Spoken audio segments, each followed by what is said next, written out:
नमस्कार। स्वागत है आपका इंडिया गेट टीवी पर। मैं हूं अजय सेतिया।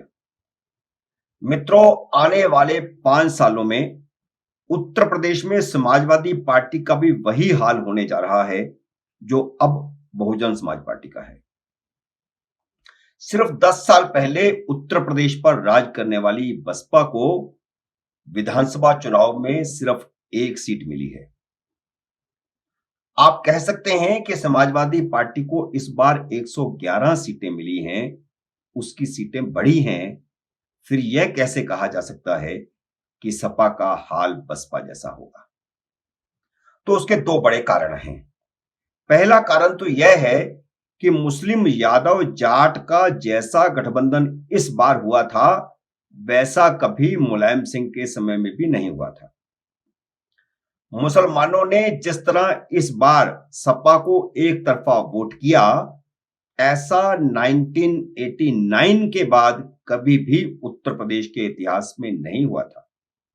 1989 में जनता दल इकट्ठा था और अजीत सिंह भी उस समय जनता दल में थे, मुलायम सिंह भी उस समय जनता दल में थे। मुस्लिम वोट सपा और बसपा में बढ़ता रहा है, लेकिन इस बार एक तरफा समाजवादी पार्टी को पड़ा है। उत्तर प्रदेश के मुसलमान ने भाजपा को हराने के लिए एक तरफा वोट करके भी देख लिया, लेकिन इस चुनाव में यादवों ने ही अखिलेश यादव से किनारा कर लिया। भाजपा के हिंदू कंसोलिडेशन ने सारे फार्मूले ध्वस्त कर दिए हैं। मुसलमानों में यह धारणा बन रही है कि जब यादव ही समाजवादी पार्टी के साथ नहीं रहे तो उनके साथ रहने का कोई फायदा नहीं। उत्तर प्रदेश के मुसलमानों में मंथन शुरू हो गया है कि उन्हें हैदराबादी असदुद्दीन अवैसी का नेतृत्व स्वीकार करके प्रदेश में अपने मुस्लिम नेता पैदा करने चाहिए या फिर मायावती के साथ वापस चले जाना चाहिए। और इसके क्या कारण है, इस मंथन के क्या कारण है, इस मोह भंग का क्या कारण है, यह भी मैं आगे जाकर आपको बता रहा हूं। मोह भंग का पहला प्रमाण हाल ही में आजम खान के समर्थकों की बैठक से मिला, जिसमें साफ साफ शब्दों में कहा गया कि अखिलेश यादव मुसलमानों के हितों की रक्षा नहीं कर सकते। आजम खान समाजवादी पार्टी के संस्थापक सदस्यों में से एक हैं, मुलायम सिंह के अत्यंत करीबी लोगों में से। आजम खान के समर्थकों की बैठक में उनके मीडिया प्रभारी फसाहत खान शानू ने कहा कि मुसलमानों के कारण ही समाजवादी पार्टी को 111 सीटें मिली हैं। लेकिन अखिलेश यादव ने आजम खान को विपक्ष का नेता बनाने की बजाय खुद नेता बन बैठे। उन्होंने यह भी कहा कि योगी आदित्यनाथ ने चुनावों से पहले और चुनावों के दौरान एक इंटरव्यू में यह सही कहा था कि अखिलेश ही नहीं चाहते कि आजम खान जेल से बाहर आए। पहले आप 1 मिनट में फसाद खान का भाषण सुन लें, फिर आपको दिखाते हैं कि उन्होंने योगी आदित्यनाथ के किस बयान का जिक्र किया है, और फिर आपको दिखाएंगे आजम खान के बेटे का वह ट्वीट जिससे मिल रहा है आजम खान के सपा छोड़ने का संकेत।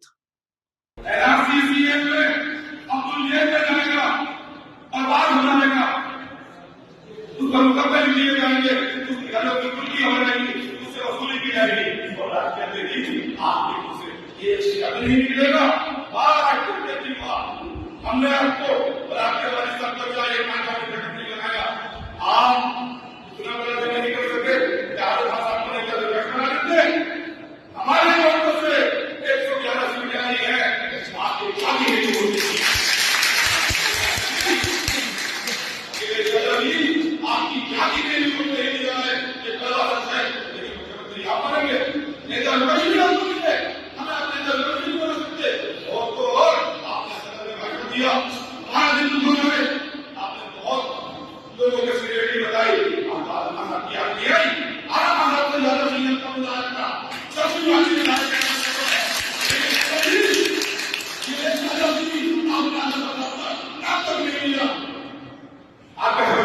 आप समझते हैं कि आप हमारा मान लेंगे तो वो लोग बना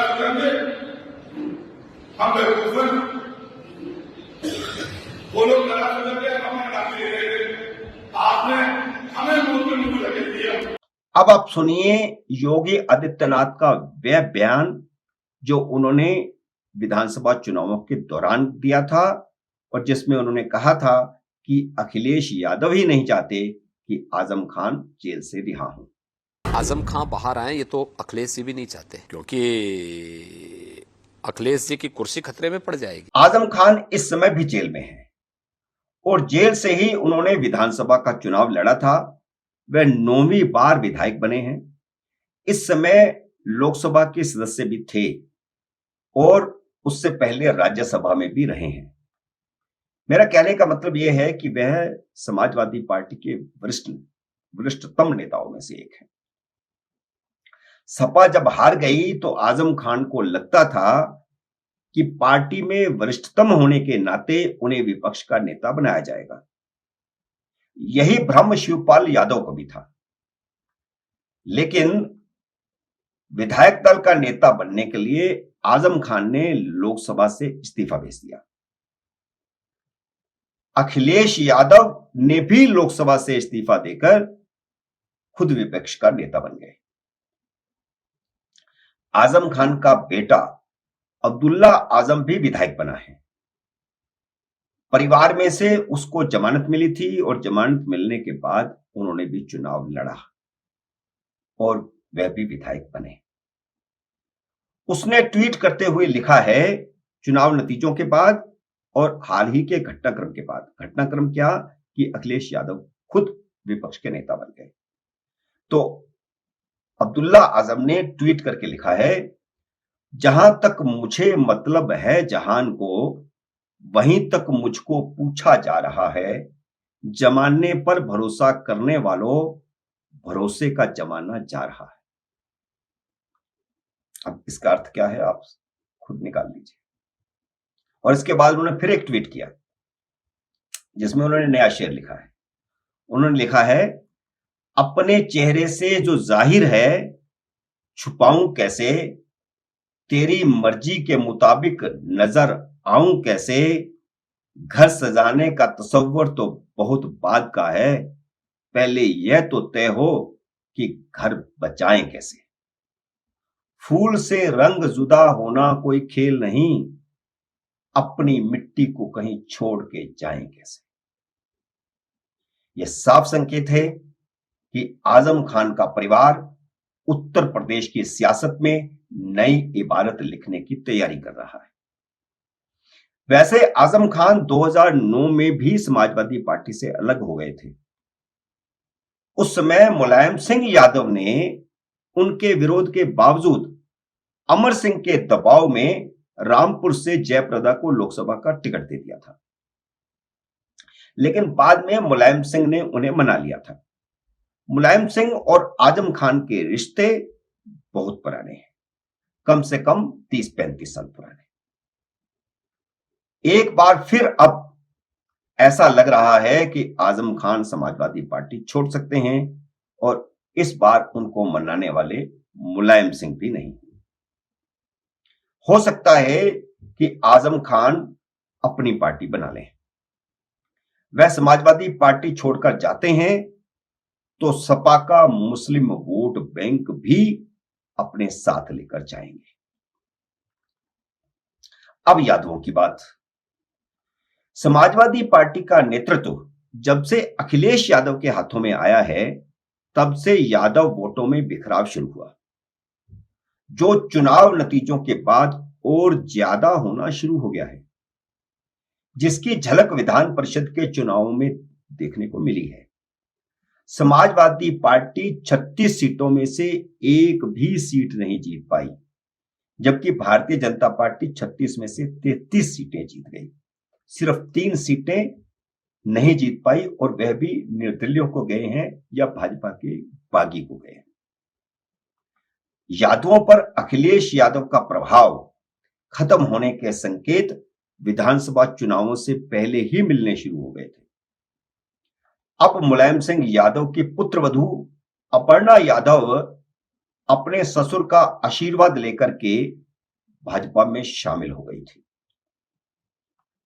उनके भाजपा में जाने का यादव वोटों पर उतना विपरीत प्रभाव नहीं पड़ा था, क्योंकि अपर्णा को कोई यादव मानता ही नहीं। लेकिन उनके भाजपा में जाने से एक धारणा बनी, एक परसेप्शन बना कि मुलायम सिंह यादव ने अखिलेश यादव को अपने हाल पर छोड़ दिया है, क्योंकि संकेत ये आए थे कि अपर्णा यादव ने अपने ससुर का आशीर्वाद लेने के बाद भाजपा ज्वाइन की। और फिर अखिलेश यादव ने चुनावों में अपने चाचा शिवपाल यादव से गठबंधन करने के बाद उन्हें सिर्फ एक सीट देकर धोखा दिया, और शिवपाल यादव ने अपने भाई मुलायम सिंह यादव के दबाव में ही अखिलेश से समझौता किया था। इस घटनाक्रम के बाद यादवों का बचा खुचा आधार भी दरकना शुरू हो गया है। शिवपाल यादव ने भी भारतीय जनता पार्टी में जाने या अपनी प्रगतिशील समाजवादी पार्टी का भाजपा से गठबंधन बनाने के संकेत देना शुरू कर दिया है। शिवपाल ने विधानसभा चुनावों में 100 सीटों पर चुनाव लड़ने की पूरी तैयारी कर ली थी, लेकिन मुलायम सिंह के बीच बचाव करके अखिलेश के साथ गठबंधन करवा दिया। धोखा खाने के बाद अब वह मुलायम सिंह से भी नाराज हैं। विधान परिषद चुनावों की वोटिंग के लिए वह शनिवार को इटावा गए थे। उस दिन मुलायम सिंह यादव भी इटावा में थे, लेकिन वह मुलायम सिंह से मिलने नहीं गए। जब पत्रकारों ने उनसे पूछा कि आज मुलायम सिंह भी इटावा में हैं, तो क्या वह उन्हें मिलने जाएंगे,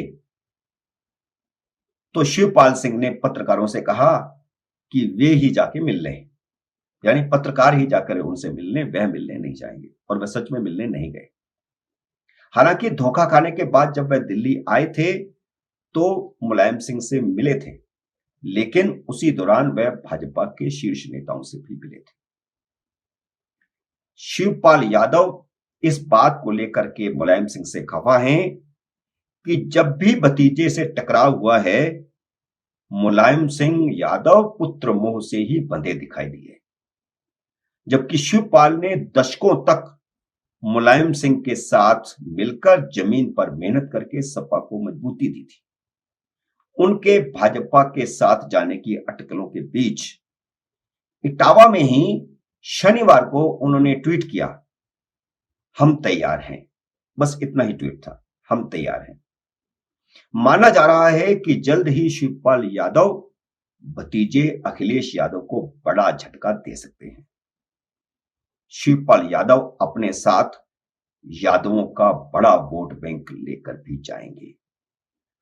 आजम खान मुस्लिम वोट बैंक लेकर जाएंगे, तो शिवपाल यादवों का वोट बैंक लेकर जाएंगे, और समाजवादी पार्टी का आधार मुस्लिम और यादव ही हैं। इसलिए मेरा कहना है कि आने वाले 5 साल में समाजवादी पार्टी का वह हाल होगा जो आज बसपा का है। मित्रों, उम्मीद है मेरा यह वीडियो आपको पसंद आया होगा। इसे लाइक करिए, शेयर कीजिए, और अगर आपने मेरे YouTube चैनल को सब्सक्राइब नहीं किया तो इसे सब्सक्राइब कीजिए और घंटी का बटन भी दबाइए, ताकि जैसे ही नया वीडियो आए आपको सूचना आए। मेरे नई वीडियो का करिए इंतजार। तब तक नमस्कार।